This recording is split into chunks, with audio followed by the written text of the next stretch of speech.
Terima kasih kepada semua pelayan yang telah melayani kita hari ini. Judul khotbah hari ini akan berbicara tentang, mari baca sama-sama saya, berbicara kepada Allah yang aku kenal. Saudara-saudara, ada sebuah garis bawahi kepada kalimat Allah yang aku kenal. Minggu pertama saudara dan saya telah belajar tentang bagaimana kita berseru kepada Allah. Saudara masih ingat cerita tentang di minggu pertama saya sampaikan ketika itu murid-murid di dalam badai, betul? Masih ingat? Kemudian datanglah badai kencang, lalu murid-murid itu menjadi ketakutan karena badai. Tetapi Yesus tidak terganggu ketika Yesus sedang tidur di buritan. Menarik ya cerita itu ya. Artinya bahwa Yesus tidak terganggu sama sekali dengan badai. Kapan Yesus bangun? Apakah dibangunkan badai? Tidak. Kapan dia bangun? Ketika murid-muridnya berseru kepada dia, "Guru, tidakkah engkau tahu kami akan celaka?" Artinya bahwa badai tidak mengganggu hati Tuhan, tetapi seruan orang percaya membuat Yesus bangun dari istirahatnya. Ini yang saya ingin katakan pada saudara, bahwa ada kuasa di dalam seruan kita. Ada power dari setiap ucapan yang kita sampaikan di hadirat Tuhan. Makanya bagi saudara yang melihat doa itu hal yang biasa-biasa saja, saya ingin kasih tahu saudara, doa adalah perkara yang tidak biasa-biasa saja. Doa adalah kehidupan kita. Dan minggu ketiga saya berbicara tentang rest in His presence, atau beristirahat di dalam hadirat Tuhan. Bagaimana Samuel kecil belum terbiasa mendengarkan Tuhan bicara, tapi pada ketiga kalinya dia kemudian ngeh atau sadar bahwa yang panggil dia itu adalah Tuhan, untuk memanggil, mengutus dan memilih dia. Dan hari ini saya akan berbicara pada saudara tentang bagaimana kita berbicara kepada Allah yang kita kenal. Buka Alkitab kita bersama-sama dalam Kisah Rasul pasal 17 ayat 22 sampai ayat yang ke-25. Kita baca dengan suara keras bersama-sama. 3, 2, 1. Paulus pergi berdiri di atas Areopagus dan berkata, "Hai orang-orang Athena, aku lihat bahwa dalam segala hal kamu sangat beribadah kepada dewa-dewa." Silakan saudara baca. "Sebab ketika aku berjalan di kotamu dan melihat-lihat barang-barang pujaanmu, aku menjumpai juga sebuah mezbah dengan tulisan, kepada Allah yang tidak dikenal. Apa yang kamu sembah tanpa mengenalnya, itulah yang kuberitakan kepada kamu. Allah yang telah menjadikan bumi dan segala isinya, Ia yang adalah Tuhan atas langit dan bumi, tidak diam dalam kuil-kuil buatan tangan manusia, dan juga tidak dilayani oleh tangan manusia seolah-olah ia kekurangan apa-apa, karena dialah yang memberikan hidup dan nafas dan segala sesuatu kepada semua."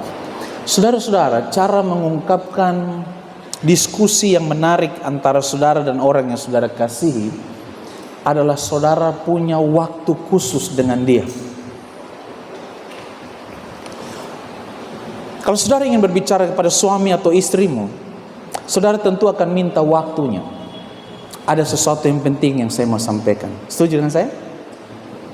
Atau kalau seorang ibu ingin berbicara dengan anaknya, atau seorang anak ingin berbicara dengan papanya, dia pasti minta waktu khusus dari orang yang ingin diajak diskusi. Waktu itu dia siapkan dengan sedemikian rupa, dia prepare waktunya dengan baik, dia atur intonasi suaranya. Jangan-jangan ada sakit di tenggorokan sedikit, karena ini berkaitan dengan mau minta tambahan sedikit untuk keperluan bulan depan, mungkin kalau bagi mahasiswa di rantau. Atau mungkin bagi suami yang ingin minta uang bensin lebih dari istrinya untuk periode bulan ini ditambah karena aktivitasnya semakin tinggi. Atau ibu-ibu yang sedang ingin minta uang belanja yang lebih lagi, dia tentu akan mempersiapkan waktunya dengan baik. Kalau manusia saja meminta waktu secara baik dari orang yang dia kasihi, bagaimana ketika kita berjumpa dengan Tuhan? Kita harus berjumpa di dalam kondisi memprepare waktu kita dengan baik. Kita tidak datang kepada Tuhan sewaktu-waktu, tapi Alkitab bilang kalau kita datang kepada Tuhan, kita berhiaskan kekudusan. Kita tidak datang kepada Tuhan dalam keadaan kotor dan najis.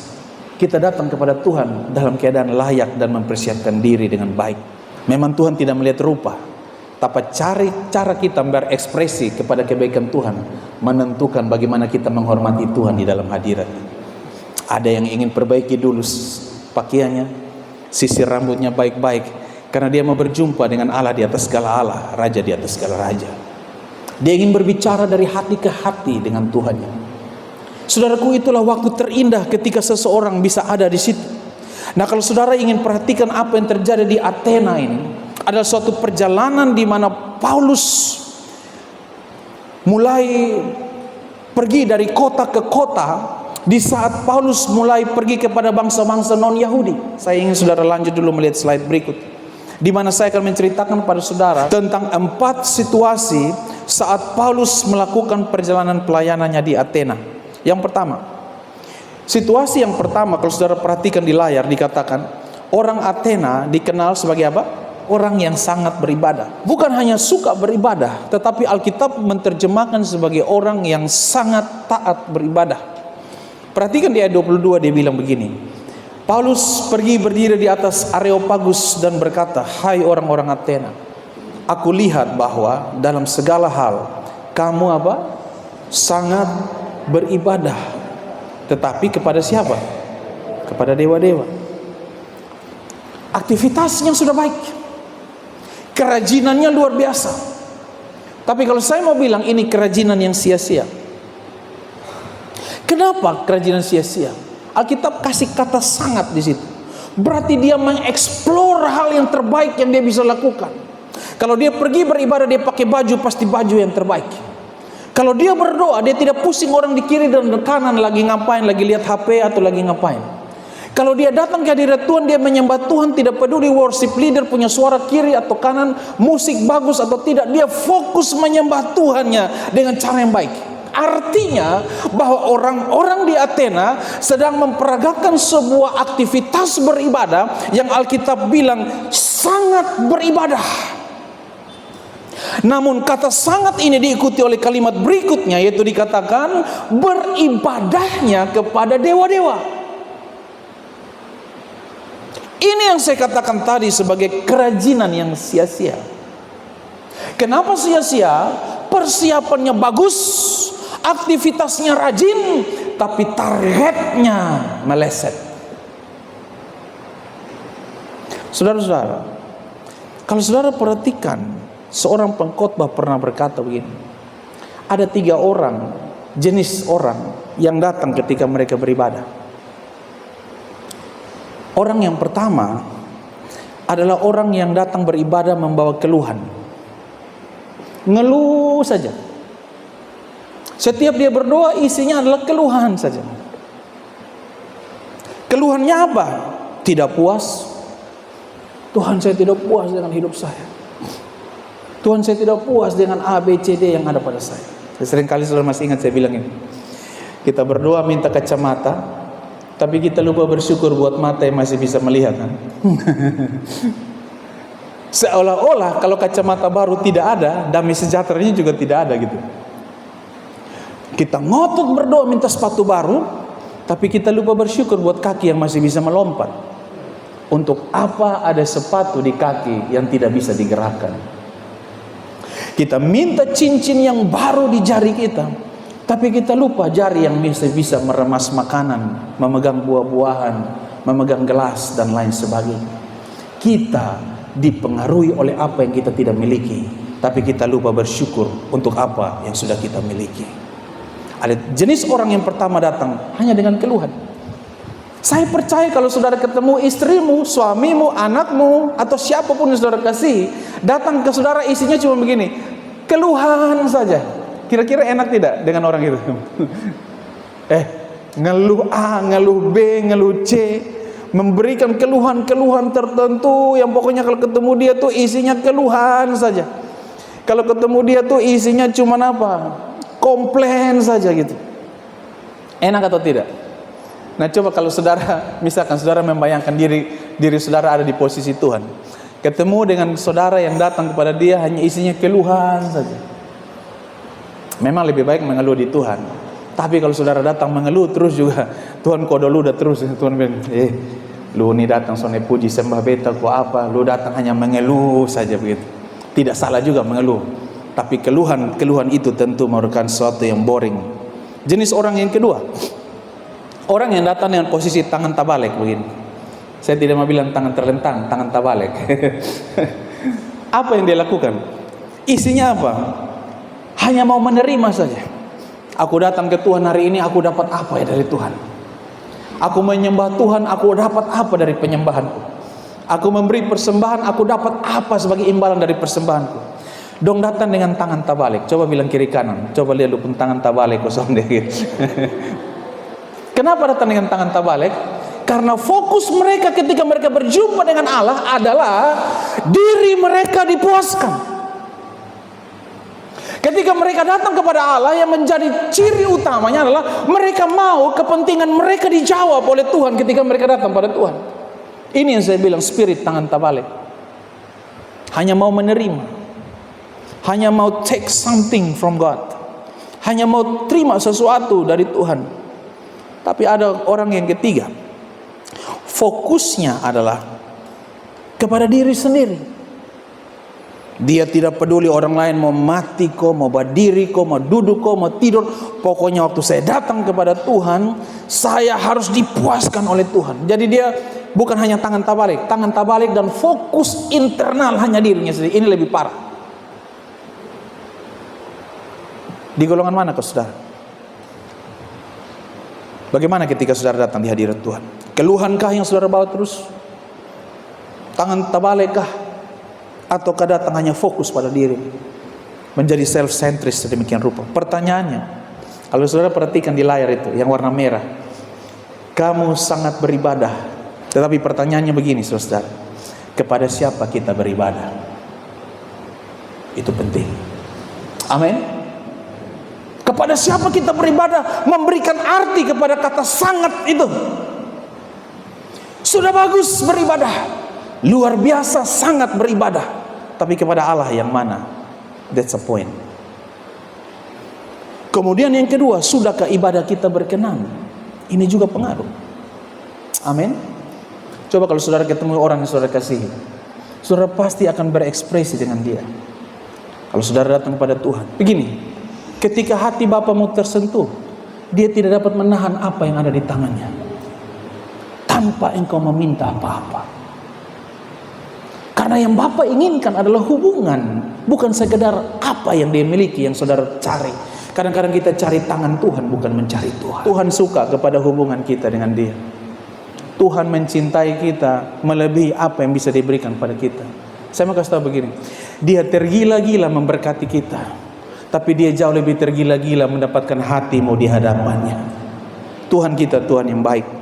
Saudaraku, jangan sampai aktivitas kerajinanmu menjadi kerajinan yang sia-sia. Saya rindu saudara menjadi pribadi-pribadi yang berdoa, tapi bukan di dalam kerajinan yang sia-sia, yang isinya keluhan saja, yang isinya tangan tabalik saja, yang isinya fokus kepada diri saja, yang fokusnya hanya memenuhi kemauan saja, tapi tidak pernah saudara datang ketika berdoa, saudara berkata kepada Dia, Engkau Allah yang setia, Engkau Allah yang baik. Aku bersyukur buat mata yang masih melihat, sekalipun kacamata yang aku doakan belum kunjung datang.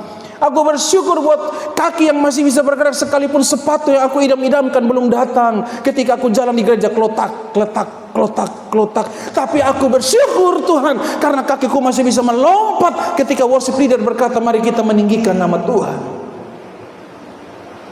Saya mau bilang pada saudara, jangan sampai kerajinanmu kendor. Setuju? Katakan amin.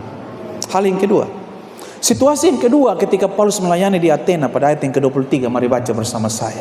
2-3. Sebab ketika aku berjalan-jalan di kotamu dan melihat-lihat barang-barang apa?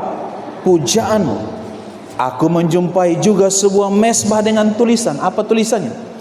Kepada Allah yang tidak dikenal. Selanjutnya, apa yang kamu sembah tanpa mengenalnya, itulah yang kuberitakan kepada kamu.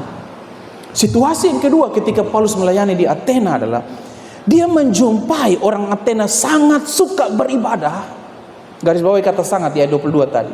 Tapi di ayat 23, sayangnya kerajinan beribadah itu ditujukan kepada Allah yang mereka tidak kenal. Mereka mencari cinta dari sosok yang mereka tidak tahu. Mereka mengejar kasih dari pribadi yang tidak mereka ketahui siapa dia. Saudara-saudara yang saya kasih dalam Tuhan, niat berdoa itu adalah niat terbaik. Satu kali saya dengarkan sebuah podcast dari seorang jenderal besar, jenderal Kristen yang cukup terkenal di Indonesia. Dia bilang begini, doa yang paling baik adalah berbuat baik. Sekalipun saya tahu bahwa berbuat baik tidak membuat kita diselamatkan, tapi dari mana orang tahu kita sudah diselamatkan tanpa ada perbuatan baik dari hidup kita?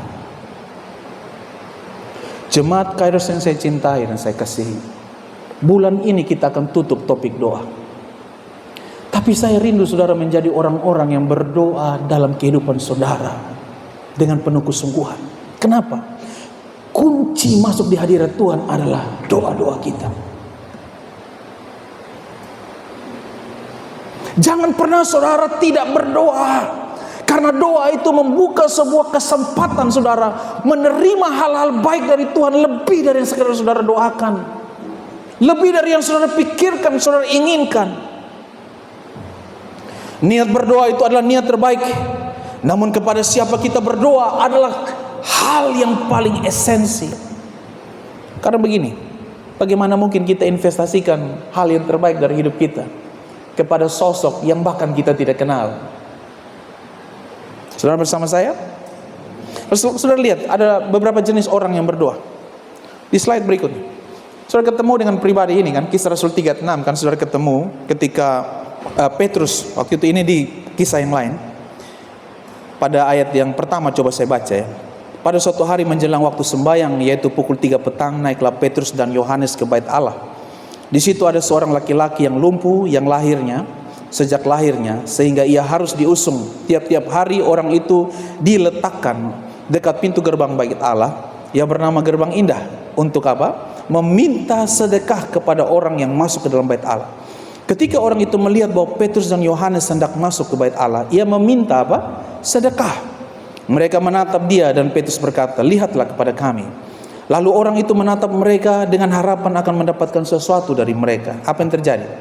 Tetapi Petrus berkata, "Emas dan perak tidak ada padaku, tetapi apa yang kupunyai kuberikan padamu." Apa yang dia punya? Yang dia punya apa? Nama Yesus. Demi nama Yesus Kristus orang Nazaret itu, lebih dari sedekah, bangkitlah dan berjalanlah. Ada orang fokus meminta sedekah yang dia pikir sedekah itu bisa mencukupi kebutuhan. Padahal Allah yang dikenal oleh Petrus sanggup memberi lebih dari sekedar sedekah yang sedang engkau harapkan dalam hidup. Katakan amin. Saya tahu Allah kita tuh lebih mampu dari apa yang kita bisa keluhkan di hadapan Dia. Makanya jangan terus mengeluh. Orang yang hidupnya isinya hanya keluhan, saudara-saudaraku, hidupnya tidak akan ada damai sejahtera. Saya rindu saudara menangkap satu pilihan bahwa Allah sanggup memberi lebih dari yang kita bisa minta dari Dia. Yang diminta apa? Om, uang om, sedekah om, sedekah om. Yang Petrus bilang apa? Yang lu minta bepung sone ada. Kalaupun emas ada aku kasih. Tapi ada yang lebih hebat dari emas dan perak, yang aku punya, yang aku kenal, yang tidak dikenal oleh Paulus bilang tadi, orang-orang Athena tidak mengenal Allah yang mereka sembah. Petrus juga bilang di kesempatan yang lain, aku punya yang engkau tidak tahu. Demi nama Yesus Kristus orang Nazaret itu, bangkitlah, berjalanlah. Kau tidak ada tepuk tangan, saudara. Haleluya. Kita berdoa kepada nama yang kita kenal. Kita berseru kepada nama yang kita kenal. Jangan pernah mengabaikan nama itu. Ketika engkau dalam susah, engkau dalam pergumulan yang berat, di dalam tantangan yang hebat, datanglah kepada nama itu. Bukan sekedar mencari sedekah, tapi engkau harus percaya bahwa Dia sanggup memberikan lebih dari yang engkau bisa minta dari Dia. Itu sebabnya jangan punya spirit minta-minta.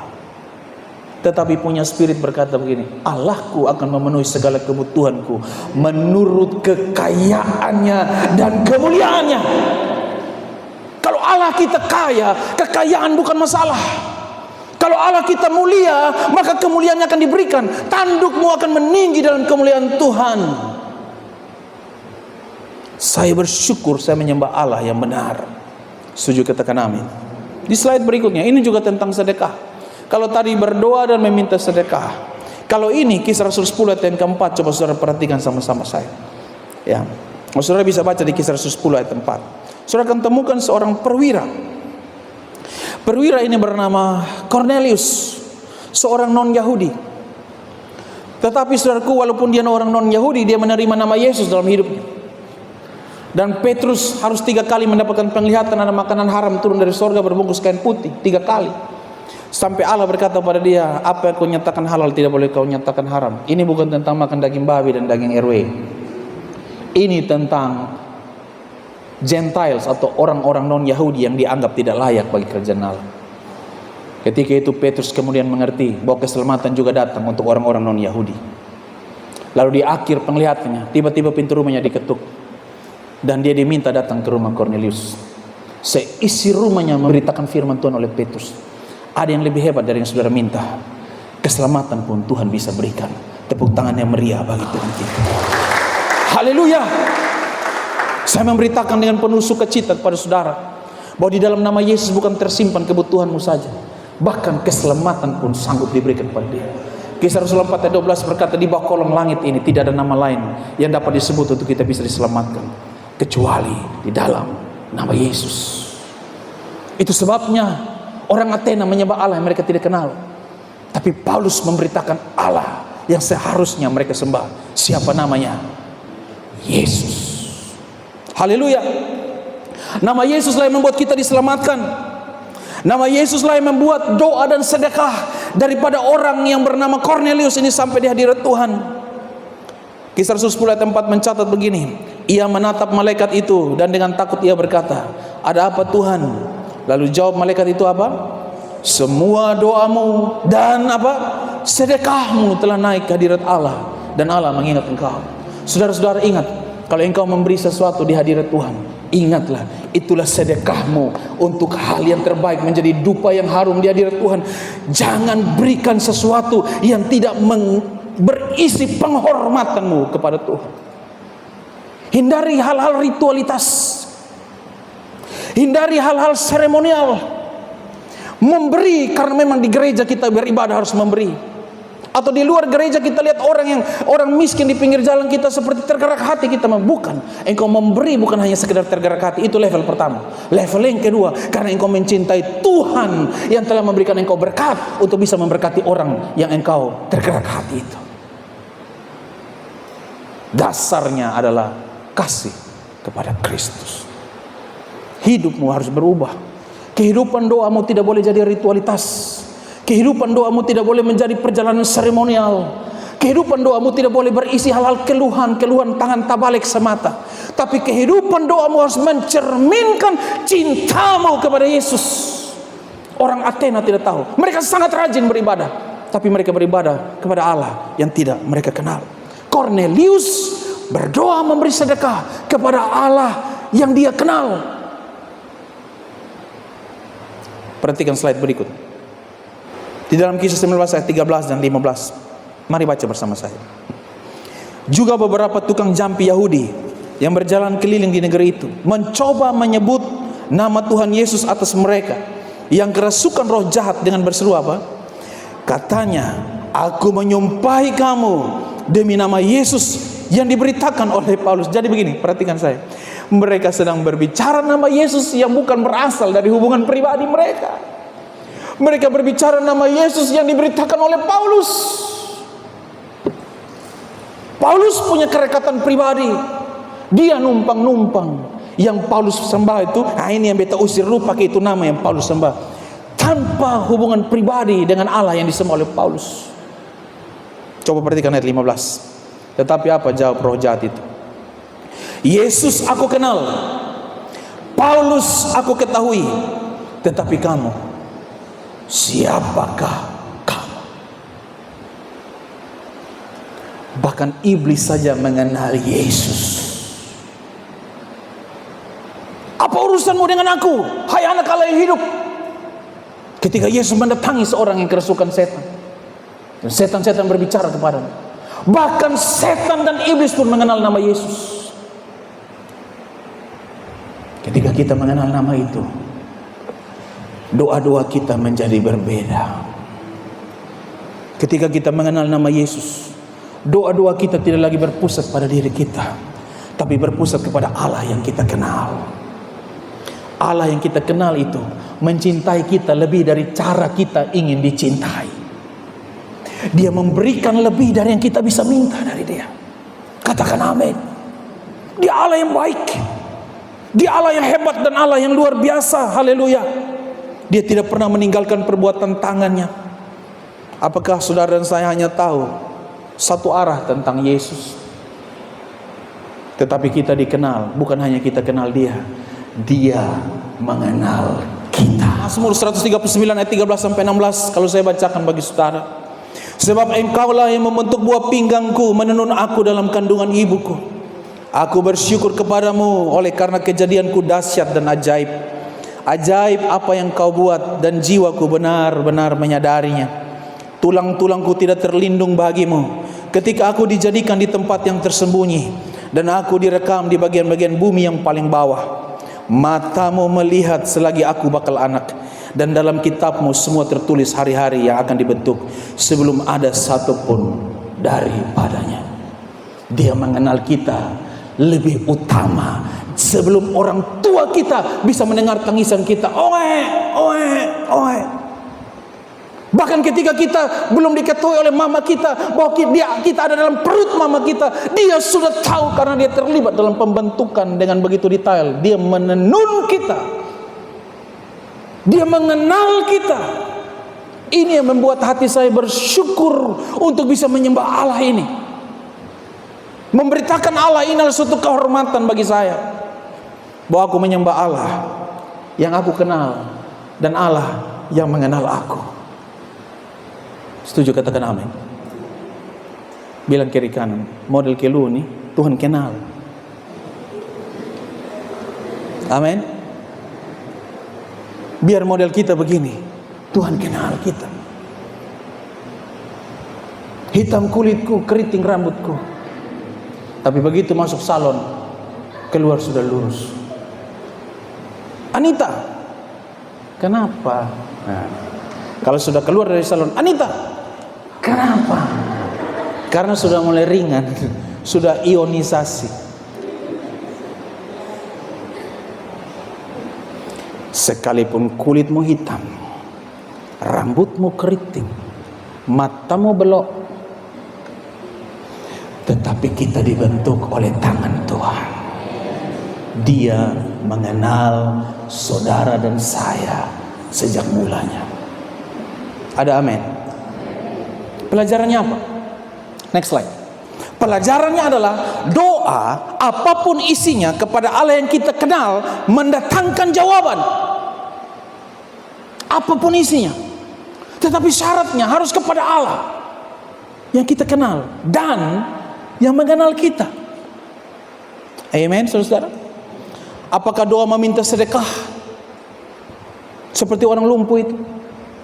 Karena dia belum kenal, Petrus kasih kenal Yesus dari Nazaret. Atau doa memberi sedekah seperti Kornelius, orang perwira non-Yahudi yang murah hati itu. Dia murah hati tetapi tidak sembarangan, tepat sasaran. Dia suka memberi sedekah. Berdoalah kepada Allah yang kamu kenal dengan baik. Amin.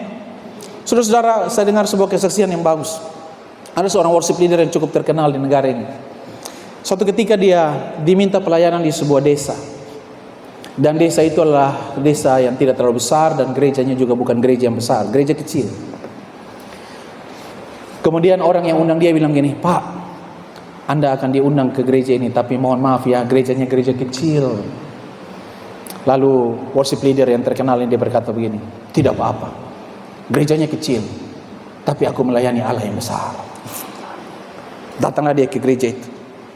Begitu dia sampai di gereja itu, dia disambut oleh seorang oma-oma.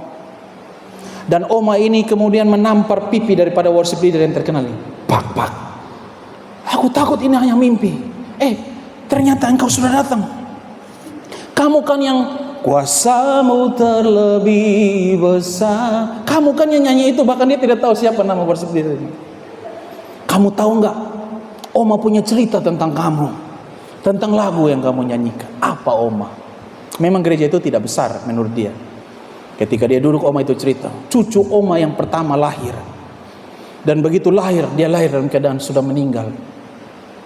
Karena dia adalah orang yang baru dilahirkan, rencana penguburan beberapa jam sesudah itu. Tapi 1 jam pertama omanya bilang, jangan dikubur dulu, jangan sampai mujizat masih ada. 1 jam kemudian bayi itu tidak kunjung-kunjung bernafas. Ketika mereka mau angkat bayi ini, semua orang bilang, oma relakan saja. Tapi dia bilang, kasih waktu 1 jam lagi, jangan sampai 1 jam lagi dia bisa bangun. Nanti saya kirim linknya ya, saudara dengar kesaksian itu. Nanti saya kirim di grup jemaat. Dan jam yang kedua, bayi ini tidak bangun juga. Akhirnya mereka bilang, oma terima saja, ikhlaskan. Pasti Tuhan akan berkati oma dengan cucu yang lain. Tapi oma bilang ini, tidak, aku tidak rela. Mari, kalau memang kalian mau kuburkan dia, aku gendong dia dulu. Dia gendong, lalu dia nyanyi gini. Kuasamu terlebih besar, Tuhanku terlebih besar. Tak pernah terlambat janjimu, oh Tuhan, di dalam hidupku. Dia nyanyi pujian beberapa kali. Dan singkat ceritanya, bayi ini kemudian bernafas, menangis. Kamu tahu nggak, lagumu menjadi berkat buat oma. Dan oma minta, Tuhan suatu kali pertemukan oma dengan si kuasamu terlebih besar. Dan hari itu mereka dipertemukan. Dan worship leader ini melihat bayi yang dinyanyikan oleh oma itu hidup ada di sampingnya. Tepuk tangan yang meriah bagi Tuhan. Ketika saudara berdoa kepada Allah yang saudara kenal, tidak ada perkara yang mustahil yang tidak bisa dijawab oleh Allah yang saudara kenal. Setuju, katakan amin. Dia Allah yang luar biasa. Saudaraku, apapun isinya doa kita kepada Allah yang kita kenal, doa itu pasti mendatangkan jawaban. Kalau saudara masih ingat kisah gedung World Trade Center Twin Tower di Amerika Serikat yang kemudian hancur diserang oleh para teroris. Kurang lebih 3.000 orang meninggal pada hari yang sama. Gedung itu adalah gedung dengan 110 lantai. Jadi tabrakan itu terjadi di antara lantai 80 dan lantai 85. Terjadi lubang besar situ. 18 menit kemudian pesawat yang kedua datang untuk menabrak gedung yang satu. Kurang lebih ada sekitar 3.000 orang yang meninggal pada waktu yang sama. Tetapi kemudian muncul kesaksian-kesaksian dari beberapa orang. Pagi itu mereka marah sekali. Kenapa? Karena alarm mereka harus berbunyi cepat, ternyata tidak berbunyi, baterainya habis. Akhirnya dia terlambat bangun dan terlambat pergi ke kantor. Dia marah sepanjang perjalanan. Kenapa alarm tadi tidak berbunyi? Karena orang Amerika bekerja dihargai setiap hour, setiap waktu. Bukan kayak kita 1 bulan sekian, gelondong. Kalau mereka tidak, per jam dihargai. Jadi terlambat 1 jam, kehilangan sekian dolar yang cukup berarti. Yang satunya lagi marah karena traffic jam, kemacetan yang begitu hebat. Saya terlambat sampai kantor, kemacetan. Yang satu lagi begitu dekat dengan kantor, sudah mau masuk, dia lihat sol sepatunya terlepas. Dia mampir ke toko sepatu beli sepatu baru. Dan sebelum mereka ini tiba di kantor itu, kejadian itu terjadi. Lalu mereka berkata begini, untung sol sepatuku lepas, untung jam alarmku tidak berbunyi, untung tadi kemacetan terjadi. Banyak kali kita begini, kita sering mengeluh dengan hidup kita. Tetapi di dalam keluhan Allah turut bekerja, mendatangkan kebaikan bagi setiap orang yang percaya dan mengasihi Dia. Haleluya. Setuju, katakan amin. Bilang kiri kanan, berhenti mengeluh. Berhenti mengeluh. Berhenti mengeluh. Amin. Karena di dalam keluhan kita Allah turut bekerja mendatangkan kebaikan. Bolehkah tepuk tangan sekali lagi bagi Allah yang luar biasa ini. Haleluya. Saya rindu kehidupan doa kita menjadi berbeda. Ingat baik-baik, kita menyembah Allah yang kita kenal. Di Athena mereka berinvestasi sedemikian rupa, sangat beribadah, tetapi kepada Allah yang tidak mereka kenal. Kita menyembah Allah yang berkuasa, namanya Yesus. Haleluya. Yang ketiga, Yang ketiga, ayat yang ke-24, mari kita baca sama-sama. Allah yang telah menjadikan bumi dan segala isinya. Ia yang adalah apa, saudaraku? Tuhan atas langit dan bumi, tidak diam dalam kuil-kuil buatan tangan manusia. Situasi yang ketiga, orang Athena memenjarakan Allah dalam bentuk atau pola buatan tangan manusia. Mungkin ada di antara kita hari-hari ini yang sedang sama dengan itu. Kita mengkotakkan Allah di dalam satu kotak. Kita bilang, Allah di sini ya, mainnya di sini aja, jangan keluar. Pokoknya yang beta mau apa, ikut beta pemau. Kita kotakkan Allah. Kita membatasi ruang gerak Allah yang berkuasa itu. Saya ingat kisah tentang orang kaya itu. Dia berkata, lumbungku telah diperbesar, hasilnya bertambah-tambah. Hai jiwaku, makanlah, bersenang-senanglah, karena ada padamu persiapan yang begitu banyak. Ibaratnya kalau istilah sekarang, dimakan 7 turunan tidak habis. Tetapi malaikat Tuhan datang pada dia di malam hari. Hai orang jahat, orang kaya yang bodoh, malam ini juga aku mencabut nyawamu. Lalu untuk apa semua yang kita punya? Kita kotakkan Allah pada kotaknya, tapi kita tidak tahu Allah sanggup melakukan segala perkara, karena dia Allah yang berdaulat dan dia Allah yang berkuasa. Kita mencoba seperti orang Athena memenjarakan Allah. Kita membuat Allah hanya diam di dalam kuil-kuil buatan tangan kita. Ingat beta suka kasih persembahan nih, berkati beta. Seolah-olah bahwa Allah hanya bisa memberkati kita ketika kita beri persembahan. Ingat, beta sudah setia bayar perpuluhan Allah. Ingat baik-baik, jangan sampai tidak dilipat gandakan ya. Seolah-olah engkau bertransaksi dengan Allah. Kita mengkotakkan Allah dengan pola pikir kita yang salah. Ingat, beta sudah hidup kudus. Jangan lupa kasih beta mobil baru ya. Kita mainkan pola kita dan kita memaksakan Allah mengikuti pola kita. Tetapi tidak, Allah tidak bisa terpola, sebab dia yang membentuk pola-pola itu. Setuju, katakan amin. Slide berikutnya saya ingin ingatkan kita, hati-hati. Jangan-jangan kita pun sama, sedang mempola Allah melalui doa-doa kita. Hati-hati, jangan sampai kita menjadi orang-orang yang terjebak kepada membuat Allah tidak bisa bergerak leluasa dalam hidup kita karena kita membatasinya. Kita membuat Allah tidak bisa pergi kepada apa yang Allah ingin kerjakan, tetapi kita membatasi Allah dengan pola-pola pikiran kita yang sangat terbatas itu. Pelajarannya apa? Mari baca bersama saya. Jangan memenjarakan Allah dengan pola-pola yang dapat kita pahami. Kenapa? Alasannya ini, Ia berkuasa menjawab doa kita dengan cara. Yesaya 55 ayat 9 berkata, seperti tingginya langit dari bumi, demikianlah tingginya jalanku dari jalanmu, dan rencanamu dari rencana. Amin, saudara. Allah kita, Allah yang luar biasa. Kita mencoba meyakinkan Allah tentang cara menolong kita, tapi Allah punya cara yang begitu banyak menolong kita. Hal yang terakhir atau bagian terakhir dari khotbah adalah situasi keempat. Apa situasi keempat itu? Orang Athena berdoa bagaikan orang yang menyogok Tuhan.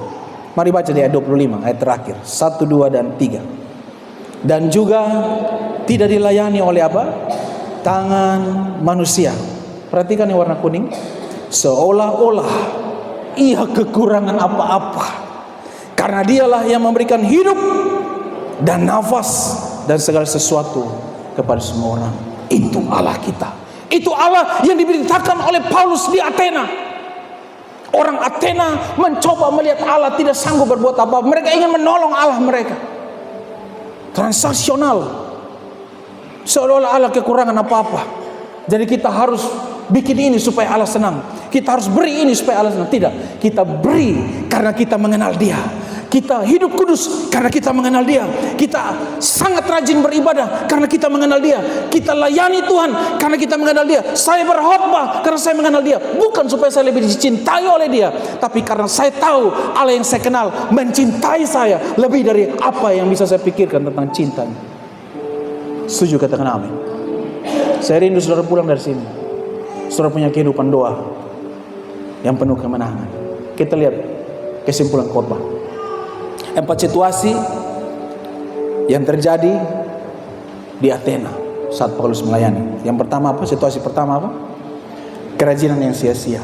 Sangat suka beribadah, tapi pada dewa-dewa. Yang kedua, atau situasi yang kedua, apa saudaraku? Mereka berdoa kepada Allah yang tidak mereka kenal. Situasi yang ketiga apa? Mereka bangun pola yang keliru tentang Allah. Dan situasi yang keempat apa? Berdoa karena alasan transaksional. Biarlah firman Tuhan ini menguatkan kehidupan doa saudara dan saya. Amin buat firman Tuhan. Haleluya.